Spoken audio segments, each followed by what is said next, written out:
More than 1,600 students, teachers, and administrators walk onto the Cathedral High School campus every day, but rarely will you find all of them in one picture, packed tight on the football stadium bleachers. You may not be able to see him, but way back there in the middle of the photograph is sophomore Bryce Newman. Oh my goodness, thank you. We first met Bryce last year in his living room with his high school buddies talking about how their JV football team surprised him by shaving their heads. Bryce should have been playing that day and going to school this past year. Instead, he's fighting a rare form of brain cancer. They want me to fight, so I gotta fight, so. As an only child, his friends and Cathedral classmates turned into brothers and sisters this past year. This past week, you could say they took a family photo. A surprise for Bryce, even though it was kind of his idea.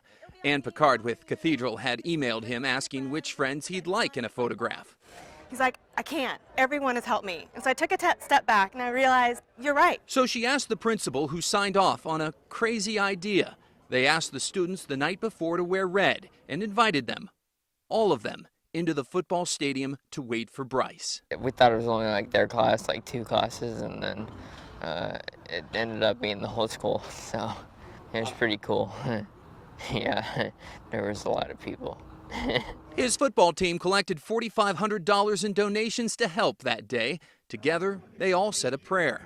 But deliver us from evil. But this image captured what could be the most powerful moment of all, when every student and staff member raised their hands towards Bryce in the center as a symbolic gesture of strength and support. Want to say hello to your friends? They didn't know it, but their timing couldn't have been more perfect, considering the tough news his family received just days before.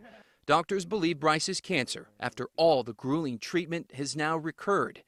No need to go into what the statistics say about that. The lows are low as any brain cancer patient you can imagine would have, especially a pediatric, a child. But we don't like to focus on it. We like to focus on the highs. His dad says there are no words to describe what happened that day, the high they all felt. But then again, who needs words when you have a picture like this? It's the best high school in America. Despite all the hardships during this courageous fight, Bryce's family continues to post updates on their Facebook page, Battle for Bryson, which includes weekly, if not daily, tidbits of encouragement and thoughtfulness coming from this campus right here. Reporting from Cathedral High School, Stephen Luke, NBC 7.